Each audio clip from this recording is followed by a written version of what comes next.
এই দেশের সার্বিক এখন রাজনৈতিক পরিস্থিতিটা কে কোন দিকে নিয়ে যাচ্ছে, কাকে বিশ্বাস করব? আমি মুসলমান, আল্লাহ রসুলকে আমি বিশ্বাস করি। আমি একজন রাজনৈতিক কর্মী, দ্বিধাহীন চিত্তে জোর গলায় বলতে পারি আমি সততার সহিত আমার নেতা শহীদ জিয়ার আদর্শকে লালন করে আমি রাজনীতি করি।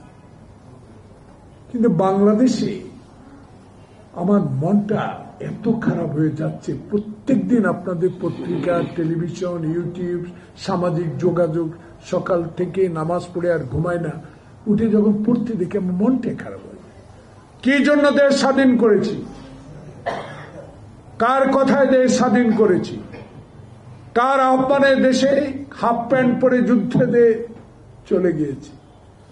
বাবাকে 17 মাইল রিক্সার নিচে পায়ে উঠিয়ে রাজাকাররা ধরে নিয়ে গেছে নোয়াখালী শহরে, তোর ছেলেকে ইন্ডিয়া থেকে ফেরত আনতে হবে।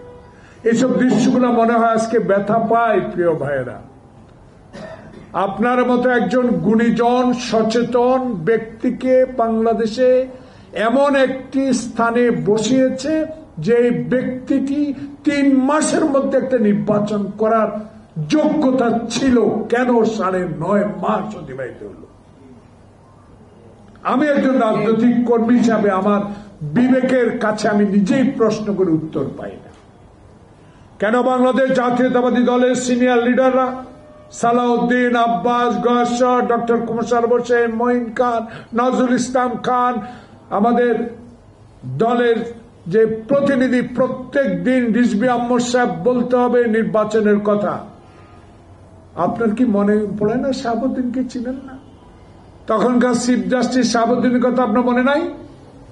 তখনকার চিফ জাস্টিস যে অন্তর্বর্তীকালীন তত্ত্বাবধায়ক সরকার প্রধান থেকে 3 মাসের মধ্যে সকল সংস্কার করে নির্বাচন উপহার দিয়েছে, সেটা আপনার মনে নেই? আপনাকে কেন 9.5 মাস অতিবাহিত করতে হবে? এই প্রশ্ন আমার নিজের কাছে আমি খুঁজে পাই না। আমার স্ত্রী কিন্তু অসুস্থ, কিন্তু রাজনীতি করে না। সে আমাকে বলে, আমি তাকে একটু উৎসাহিত রাখার জন্য, ক্যান্সার খুবই খারাপ রোগ, আমি তার সাথে বসে গল্প করি, ইউটিউব গুলা বাজায়, রাজনৈতিক কথা। আজকে বাংলাদেশ প্রতিদিনে একটা সাবজেক্ট লেখছে, খুব ভালো, ওইটা পড়ে শোনাচ্ছিলাম।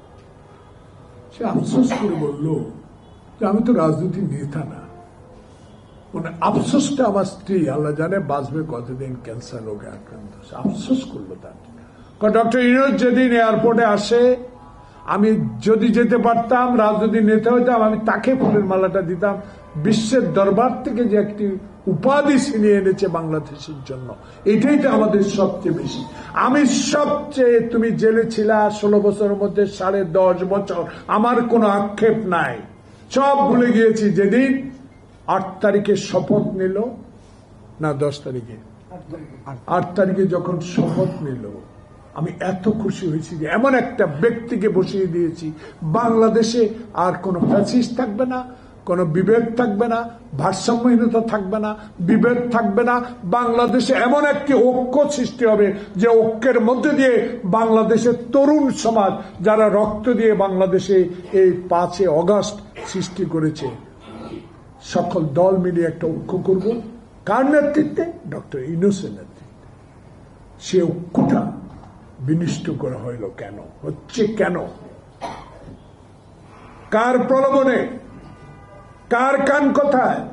বাংলাদেশের 9.5 মাস অতিবাহিত হলো, এখনো সংস্কার সংস্কার সংস্কার সংস্কার। শাহাবুদ্দিন নির্বাচন কমিশন সংস্কার করে আইন শৃঙ্খলা পুনর্গঠন করে নির্বাচন দিয়ে দিয়েছিল।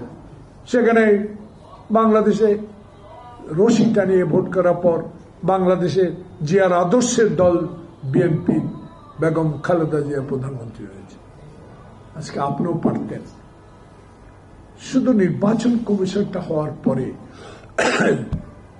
সকল দলকে নিয়ে যারা রাস্তায় ছিল, যারা গণতন্ত্রের জন্য লড়াই করেছে, যারা গণতন্ত্রের কথা বলেছে, যারা সংবাদপত্রের স্বাধীনতার কথা বলেছে, যারা ফ্যাসিস্টের বিরুদ্ধে কথা বলেছে, যারা লুটের বিরুদ্ধে কথা বলেছে, যারা সিন্ডিকেটের বিরুদ্ধে কথা বলেছে, যারা আইন শৃঙ্খলা রক্ষার কথা বলেছে, যারা দ্রব্যমূল্যের ঊর্ধ্বগতি রোধে দাবি পেশ করার পর গুলি খেয়েছে, জেলে গেছে, তাদেরকে নিয়ে আপনি দেশে একটি নির্বাচন দিয়ে দিতে পারেন।